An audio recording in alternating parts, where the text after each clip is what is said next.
Kalau kita perhatikan ya, pondasi Ka'bah itu dikelilingi batu marmer berwarna putih yang disebut syazarwan.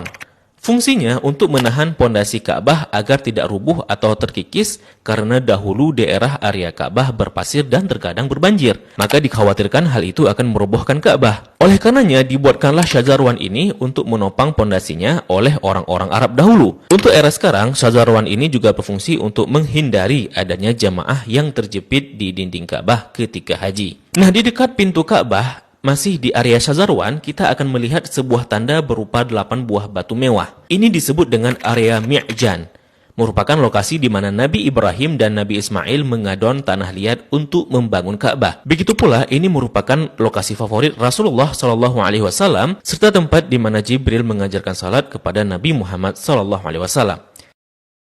Kain yang menyelimuti Ka'bah ini disebut dengan kiswah. Orang yang pertama kali menyelimuti Ka'bah dengan kiswah merupakan seorang raja dari Himyar yang bernama Tubba Abu Karb. Dahulu, orang-orang Arab menggantung syair-syair terbaik mereka di dinding Ka'bah sebagai bentuk kebanggaan budaya peradaban mereka dalam bidang sastra. Dan tahukah teman-teman, jika warna kiswah tidak selalu hitam.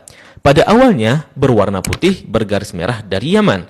Kemudian menjadi putih, menjadi merah, kuning, hijau, dan yang terakhir hitam hingga sekarang.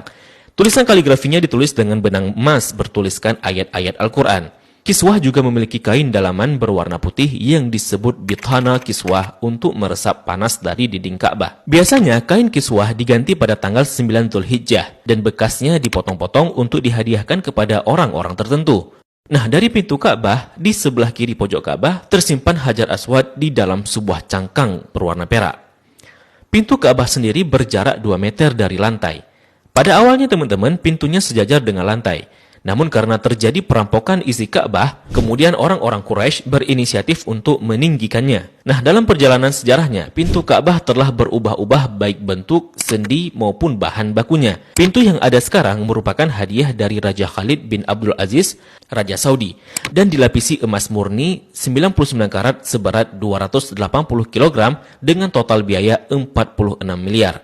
Dan itu dana dari tabungan Raja Khalid sendiri. Nah, pintu ini memiliki kunci dengan desain klasik dan secara turun-temurun sejak dahulu kala dipegang oleh keluarga keturunan Qusay bin Kilab bin Murrah. Dan pintu ini hanya dibuka 2 kali selama setahun, yakni pada awal bulan Sya'ban dan awal bulan Zulhijjah untuk dibersihkan. Dan untuk memasukinya diperlukan tangga portable. Dalam Ka'bah sendiri tidak memiliki lampu, sehingga ketika memasuki Ka'bah maka akan diterangi dengan penerangan dari luar. Nah, ketika kita memasuki ke dalam Ka'bah, maka kita akan melihat jika lantai dan dinding dalam Ka'bah dihiasi dengan batu marmer yang dominan putih. Marmer hijau menghiasi lantai dengan bentuk persegi yang dihiasi oleh marmer coklat di sampingnya. Kalau kita salat di dalam Ka'bah, maka garis ini bisa jadi batas safnya. Kalau diperhatikan, maka di sudut terdapat potongan marmer hijau. Ini sebagai tanda bahwa Rasulullah SAW melakukan salat di tempat ini saat memasuki Ka'bah. Begitu juga di bagian pojok dan dindingnya dihiasi 1, 2, 3 marmer hijau. Di bagian atas juga terlihat ada beberapa buah saluran udara yang didesain sedemikian rupa. Jika kita mengadah ke langit, maka kita akan melihat jika langit-langit Ka'bah dihiasi dengan kiswah berwarna hijau. Jika diperhatikan, maka terdapat tulisan Ya Manan yang artinya Maha Pemberi. Kemudian di bawahnya sebelah kanan bertuliskan Ya Dzal Jalali yang artinya yang memiliki keagungan. Lalu di sampingnya bertuliskan Wal Ikrami yang artinya yang memiliki kemuliaan. Di bawahnya tertulis penggalan surah Al-Baqarah ayat 144 yang berbunyi Qad nara taqalluba wajhika fis sama'i falanuwalliyannaka qiblatan tardaha fawalli wajhaka syatral masjidil haram. Kemudian di tengahnya bertuliskan kalimat tauhid La ilaha illallah Muhammadur Rasulullah. Dilanjutkan di bawahnya bertuliskan surah Ali Imran ayat 96 dengan bunyi Inna awwala baitin wudi'a lin-nasi lalladzi bi Bakkah mubarakan wa hudan lil alamin. Kalimat ini tertulis berulang-ulang hingga memenuhi dinding atas dan langit-langit Ka'bah. Di bagian atas terlihat jika langit-langit Ka'bah ada 3 penyangga yang kemudian ditopang oleh 3 tiang dari kayu dengan diameter 44 cm dengan jarak antara tiang 2 meter sekian. Tiang ini dihiasi dengan 6 hiasan cincin terbuat dari emas.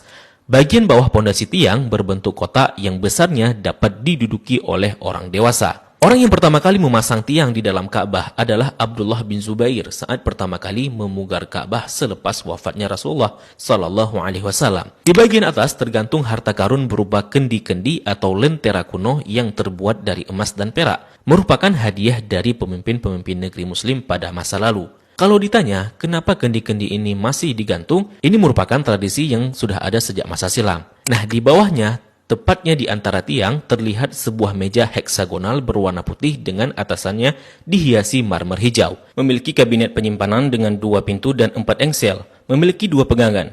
Ini berfungsi untuk menyimpan bukhur dan minyak wangi seperti kasturi, ember, gaharu, dan sebagainya yang nantinya digunakan untuk mencuci dan membersihkan Ka'bah. Dan ini merupakan wadah untuk menaruh wangian. 2 sisi dinding Ka'bah terdapat 1, 2, 3, 4, 5, 6, 7, 8, 9, 10 buah plakat yang tertempel di dinding Ka'bah dengan warna yang berbeda dan terbuat dari batu alam. Salah satu yang mencolok adalah plakat yang tepat berada di depan area Rasulullah Salat.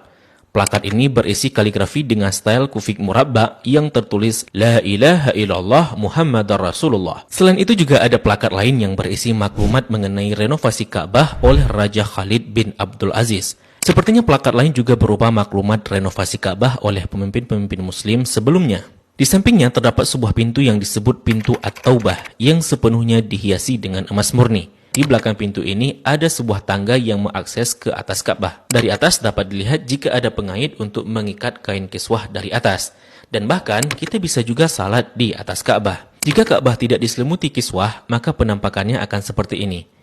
Nah, kiswah Ka'bah akan diganti setahun sekali dan harganya mencapai 50 miliar dengan berat 650 kg. Kiswah juga berfungsi untuk menghindari dinding Ka'bah dari keretakan akibat panas matahari. Nah, inilah gambaran dari Ka'bah dan apa-apa saja yang ada di dalam Ka'bah.